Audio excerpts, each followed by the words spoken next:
Welcome, viewers, to the Master Your Money Show, how to build your entrepreneurial and financial mindset so you can make more money and accelerate your business. And we're really privileged to have Harvee Pene here on today for the Master Your Money Show. He is one of the co-founders of Inspire Accountants, who are a business for good. They're really focused on helping young families get cashed up, but then also looking at how can they actually use what they're doing in their business to help other people around the world. And Harvee is an amazing speaker, presenter. He's been a TEDx talker as well, and he's run some really incredible workshops that I've been fortunate to be a part of as well around business. So I knew that I wanted to get Harvee here on the show to talk about his experience around not just the accounting side, but how we can actually use our businesses for good. So welcome, Harvee. Thank you for joining us. Hey, Josh. Such a privilege to be here, and thanks for such an inspiring introduction. Yeah, look, we're just so happy to have you here. And I know I've spoken a little bit about what you're doing there, but I'd love to kind of hear, for the viewers to hear as well, kind of what's brought you to this position, and then what you're kind of doing moving ahead with Inspire and everything else that you've got going on. Yeah, so as you mentioned, author, TEDx speaker, and co-founder of an accounting firm. But it all sort of began with my parents, actually. My family's a really sort of central part to my story. My mum and my dad and my sister is what makes us up. And we were brought up in a really poor part of New Zealand. You could probably say that we just lived in the hood. And my mum was 13 when she had my sister and 16 when she had me. So, you know, as teen parents, they kind of brought us over to Australia, the land of opportunity, trying to find a better life and a better future for us. And so, you know, when they arrived here in Australia, they had no sort of money or friends, and no experience, no education, and arguably kind of no hope.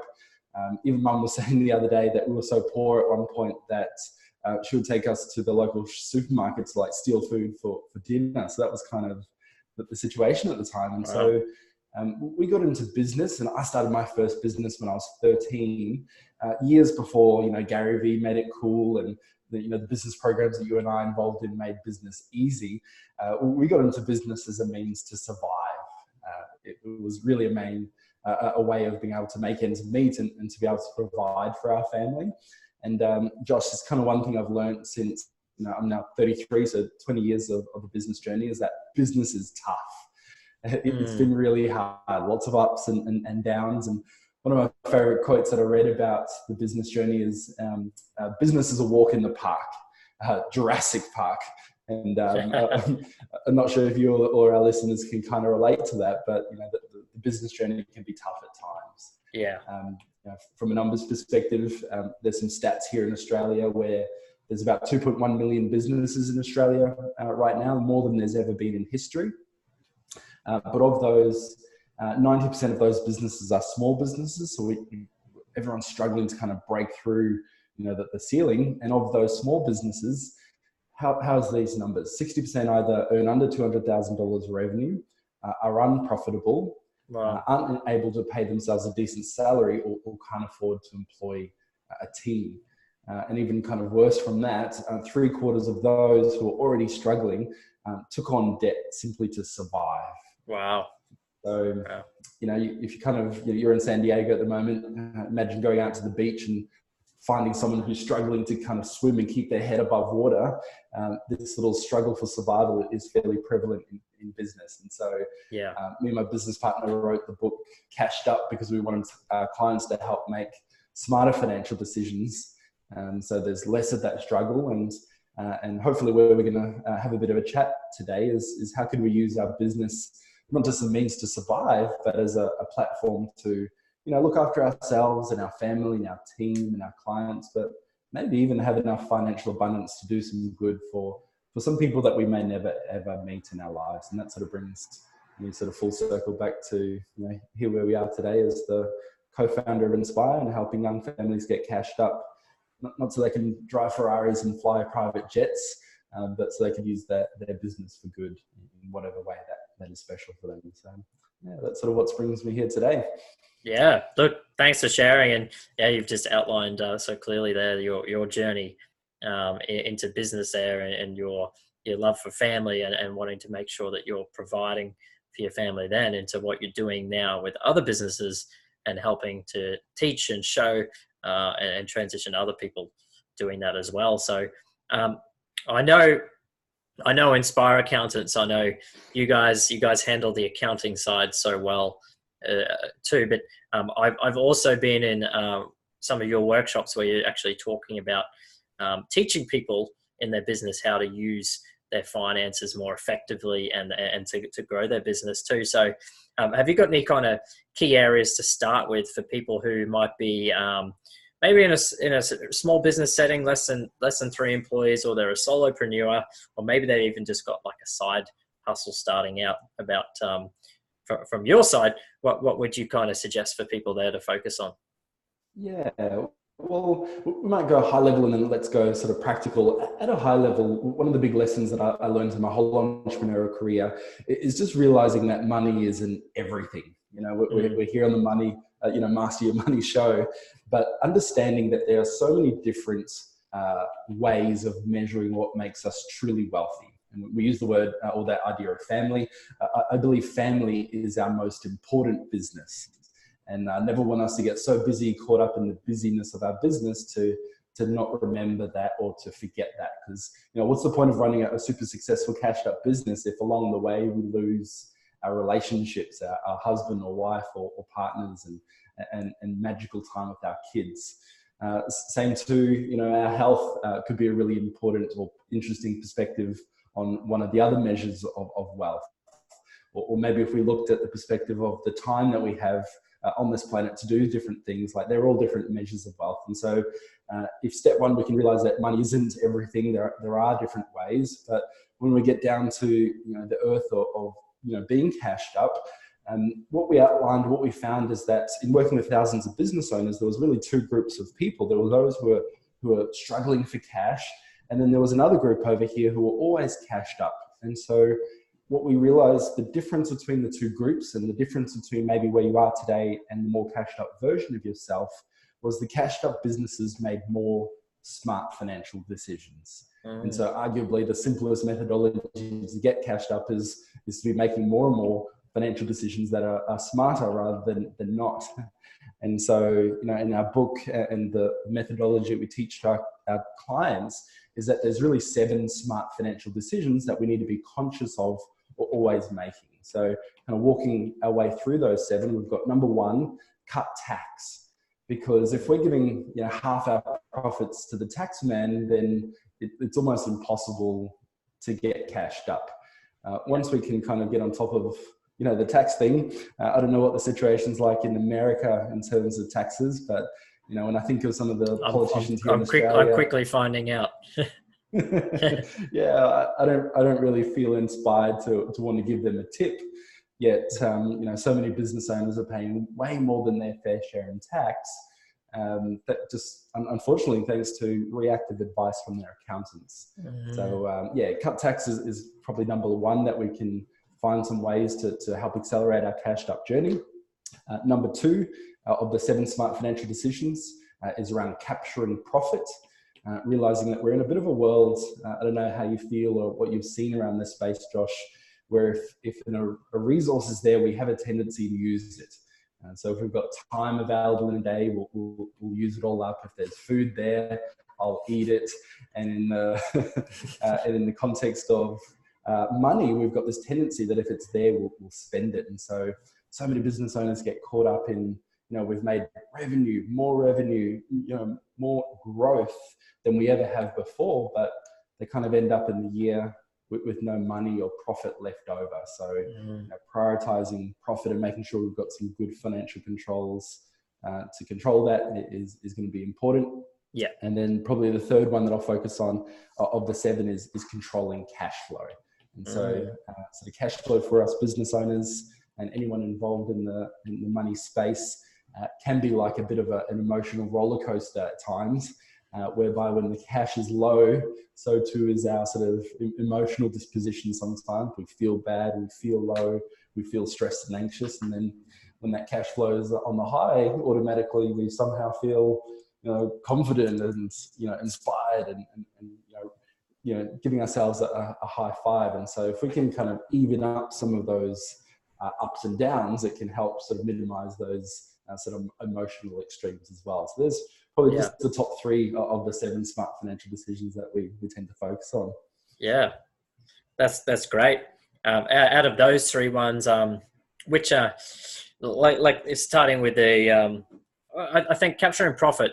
I'd love to dive into that one a little bit more for people, just for helping, not letting it just slip away, but actually finding ways to set up structures to put it in the right places. What do you suggest people do around that way? Yeah, well, I think we all have been sort of happily chugging along the way in our business life, not realizing that the kind of formula for profit that we were taught and that we've been sort of abiding by doesn't really work, or it's not really human friendly. And I read this amazing book by Mike McCullough. It's called Profit First, and he opened my eyes and many others to this amazing concept of Parkinson's law. And Parkinson's law essentially says that an available resource will always be used up. And so a quick example, a credit card, if we think about that, the resource of the limit that's on a credit card, if there's a $2,000 limit on that credit card, Parkinson's law will say, we'll keep spending and spending until we've spent $2,000. And then Amex calls up one day and say, hey, congratulations, you've been kind of eligible for an increased limit. It's now $5,000. Parkinson's law says that we'll just keep spending and spending until we get to 5,000. And so we live in this world where we keep spending and spending and spending until it's all gone. If we don't have some sort of protection measures in place, then we'll get to the end of the year after all of the hard work we've done and kind of have nothing left to show for it. So things that we do with our business clients is ensure they have 2 war chests set up. One is a profit war chest and the other is a tax war chest. And whereby a really healthy amount of every dollar that comes in the door, we're squirreling away, one into the profit war chest to build for a rainy day and to invest into the future growth, or pay down debts. And the other war chest is the tax war chest.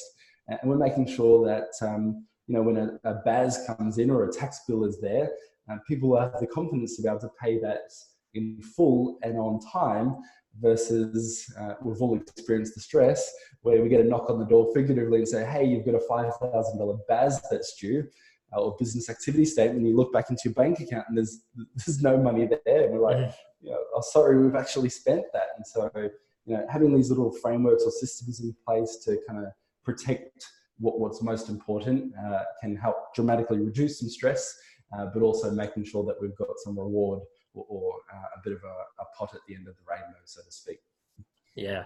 And that's fantastic. I love that. You outlined that it isn't human friendly how we view profit too. But if we can take out the emotion or the willpower we have to spend kind of manually doing things with these systems and these structures, then it's like a no-brainer, and it just happens before we could spend it, before it's gone.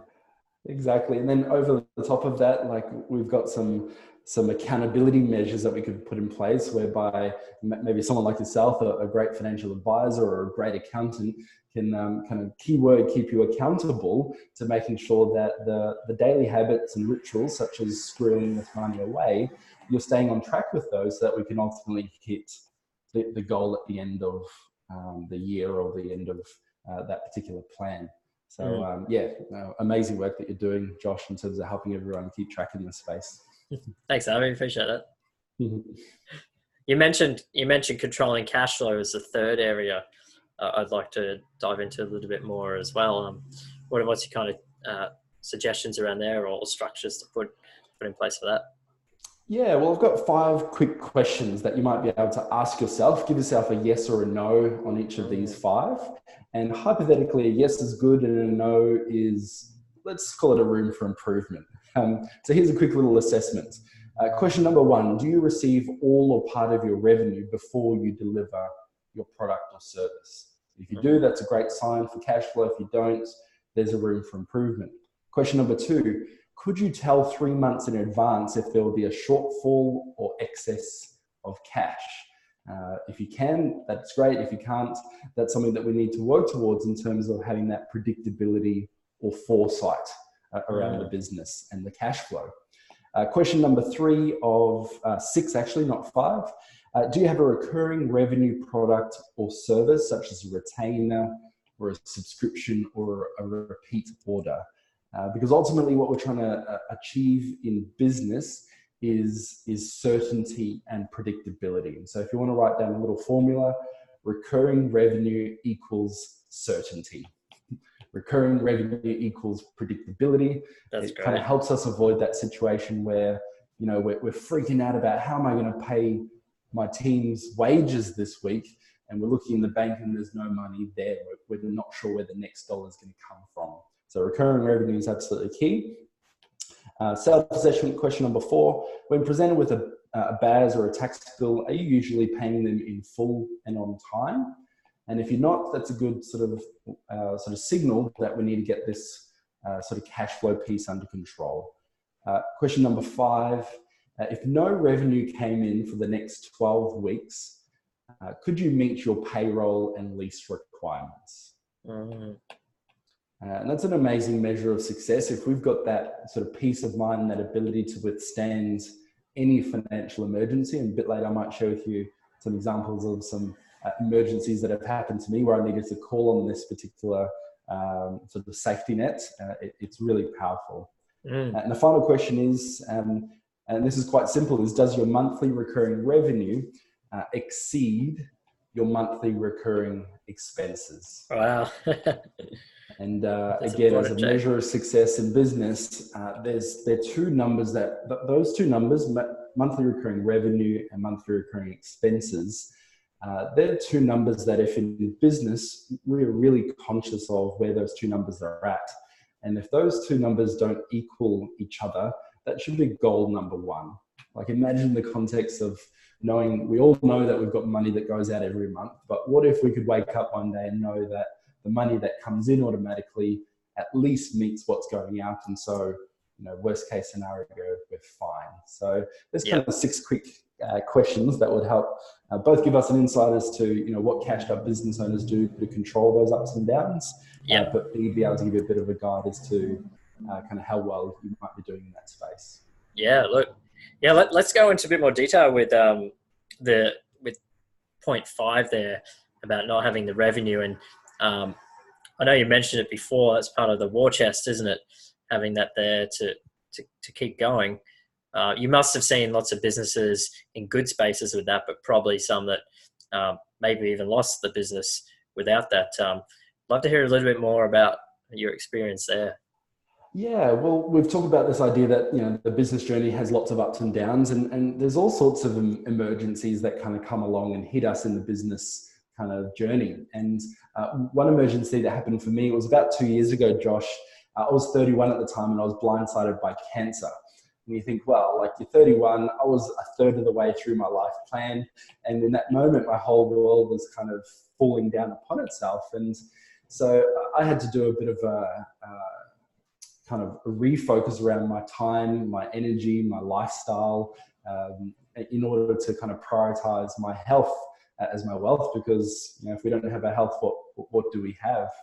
And so without expectation, without planning, I had to kind of immediately drop everything and take 3 to 6 months off of work in order to kind of heal and get back on track physically and mentally and emotionally. And so thanks to the profit war chest, and thanks to the fact that we'd been squirreling money aside, a small and healthy percentage of every dollar we'd earned for many, many years, we'd achieved what is the first milestone of a profit war chest, which is 12 weeks or 3 months of business expenses. And so when I got the really bad news about the kind of cancer verdict, the one thing I didn't have to deal with, I had enough issues on my plate as it was, but the one thing I didn't have to deal with was, oh my God, how am I going to kind of effectively take this time off work without sort of everything falling down upon itself? And it was thanks to the profit war chest, that routine and that ritual and that accountability that we had to put that money aside, making sure that at any given point, we've always got 12 weeks of expenses built up for a rainy day. it meant that when these emergencies happen, we've got that peace of mind to deal with them. For me, it was cancer. For someone else, it might be a divorce, or someone else, it might be a sick kid, or whatever it may be. Life has this funny way of kind of throwing little curveballs and tests at us. And so part of being, a great human being and a cashed up business owner is kind of making all the preparation we can, financially, physically, emotionally, and spiritually, to be ready for those emergencies and those tests when they do come along in life, because I think they definitely will for each of us. Yeah, that's it. Look, you just never know what can happen, but I love that kind of keyword you focused on there with preparation. And I mean, yeah, had you seen that situation, maybe not the exact situation, but had you seen other business owners go through that? And like what caused you to set that up in the first place? Was it, you mentioned Michael's book before, Profit First, then you have to put it into action. How did you help keep yourself accountable or keep the business accountable to doing that? Yeah, well, step one, even though we are numbers people and we're accountants as ourselves, we have an external financial controller that helps keep us accountable to kind of the daily and weekly rituals, financial rituals that would ultimately help us kind of achieve our goals. So step one, everyone, no matter who and how financially well under control they are, we always need somebody other than ourselves to kind of keep things on track. Number two, we end up working with so many business owners, and unfortunately the reality is that the majority of them are one missed payment away from everything crumbling down. There's a bit of a house of cards that most business owners are operating on. And I don't know if you realize this, Josh, but the number one organization that actually shuts down businesses in Australia isn't your competitors, and it isn't your team members who sue you, and it isn't some scrunchy lawyer. It's actually the Australian government. The Australian Tax Office is unfortunately a bit of a grim reaper, usually in most cases the one who's actually kind of closing these businesses down. And so Wow. that's why that measure of when a BAS and a tax bill comes in can usually pay them in full and on time. That's a really powerful measure of success as to whether we are kind of in control of this cash flow roller coaster or not. Because if we're in a financial house of cards, or we're one missed payment from a key supplier away from kind of everything falling down, unfortunately it's going to be the ATO that's going to knock on our door and say, that's it, see you later, thanks for coming. So yeah, we've got to watch out. Yeah, definitely. Yeah, look, thanks for going through the real practical steps on doing that. No, and viewers, you can get a copy of Cashed Up, the book that Harvey and his business partner Ben Walker have written together, which really dives into these concepts in a lot more detail. So we'll have the link for that later on. But one other kind of question I want to ask you is around your financial mindset and your entrepreneurial mindset. What would be the one key thing in each of those areas that you've seen the most success from, or that you've seen the most results from tweaking something or taking something on board? Yeah, in the entrepreneurial space, I really live and breathe and feel from experience, but also teach this idea that it's about purpose beyond profits. And what we've seen is that the business owners who are all about that money, all about that cash, and always sort of chasing those dollars, they end up being the ones who struggle for cash, whereas the business owners who are, existing and on this planet to achieve some higher purpose, magically, all this money seems to come easier or appear for them as a bit of a humble servant. And so a quick example about how we demonstrate our commitment to purpose beyond profits is we realize in this world, there's about 897 million people who find themselves in extreme global poverty, which by today's metrics is living on about $1.20 or so per day. Right. It's not a great kind of meaningful life that you could fulfill on that. And so we made a commitment as a business to create a giving initiative called Day for Dollar, where for every dollar of tax that we proactively save our small business clients, we give a day of access to food, water, health and sanitation to families in need. And so as of today, I'm really proud to say we're over $10 million in proactive tax savings. It's pretty Congratulations. cool. Thank you, bro. And that's our clients reinvesting back into growing their business and their family. But thanks to our Day for Dollar initiative, it means we've also given over 10 million days of access to life-changing help to Wow. families in over 16 countries. What an achievement. That's incredible. Thank you. And so, we hope that to inspire, say, the listeners today or the business owners that we work with to say, well, I think deep down in our hearts, we all want to do something to help people, help others. That's what makes us humans. And I think many people are just not in the financial position that enable them to do that. And so if we can think about getting cashed up, not in the sense of driving those Ferraris and private jets, but helping us fund or fuel a bigger passion or a bigger reason as to kind of why we're here, then all of a sudden things go away from being measured success in your bank account, and it's success in terms of the legacy that we're leaving here, and also the legacy that we're living day to day. Yeah, that's fantastic. And viewers, if you weren't aware, Inspire are part of B1G1, which is Business for Good initiative that helps other businesses actually put in ways of giving into the day-to-day operations of their business. I'm also a member there too. So if you're really interested in diving into a bit more of how you can do that in your day-to-day business activities, you can go to b1g1.com and or search Business for Good, and you'll get some information about that there too. So yeah, thanks for sharing that around your entrepreneurial mindset. And how about the financial mindset? I know those two are kind of tied together in what you're talking about, but is there anything particularly different over that side? Yeah, well, kind of the one parting thought I wanted to give, and it's kind of the gift or the experience and takeaway that I had from the whole cancer experience. 31, blindsided by testicular cancer, almost kind of lost the ability to continue life, let alone the ability to have kids and family. I remember being on the hospital bed at the time, having my tumor and sort of cut out, and my life sort of falling down upon me in that moment. And I asked myself a question that I'd love everybody to ask themselves. And it is financial, but it's also non-financial. And the question I asked myself in that hospital bed that day was if today was your last day on this planet, would you be happy with what you've left behind? That is your legacy. And what's really interesting, Josh, about legacy is that we don't really have a choice about whether we'll leave a legacy or not.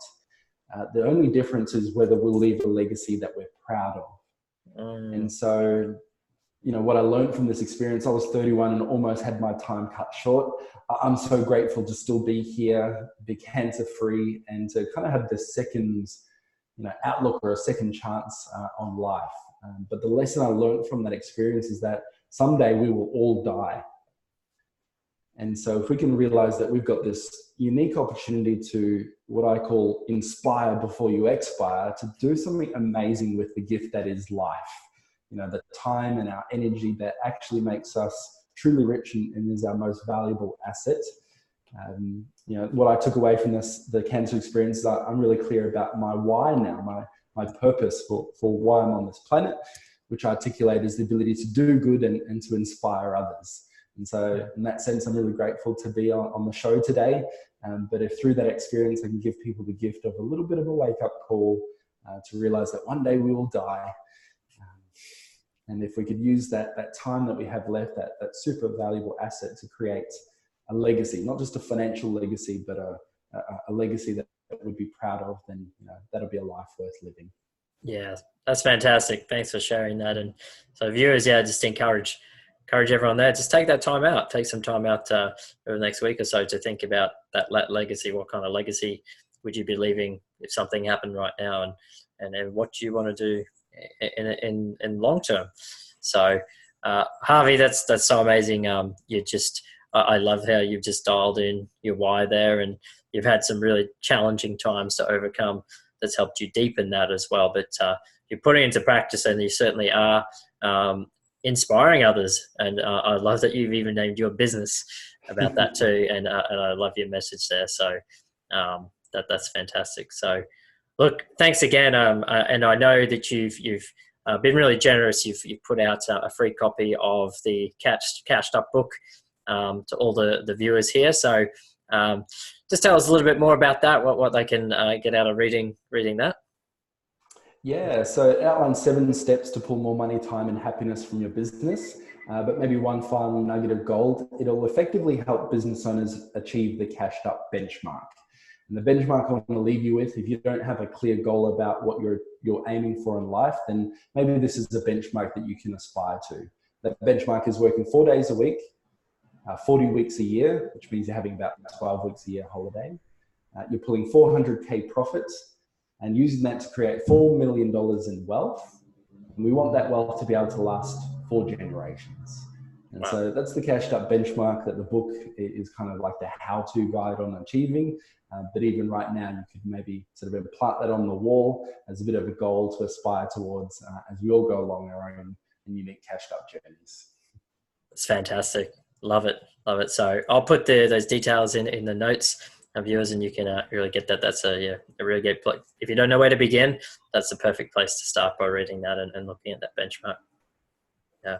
Amazing. Well, yeah. Thanks again for joining us on the show, Harvey. Really appreciate you sharing your story, your experience, and just everything that you're doing as a business to help other business owners. I really appreciate that, and certainly has been something I've been able to apply in lots of different areas of my business too. So thank you. Cheers, Josh. Thanks so much for having me. Thanks. And viewers, stay tuned for more episodes here on Master Your Money Show. We're going to be diving into plenty more other details of business for you to get practical tips and really the type of things you're going to be able to apply to your business and your situation to accelerate things here. So thank you again, viewers, for joining us. And thank you, Harvey. Thanks for being on the show with us here today. Cheers. See you later, everyone. See you.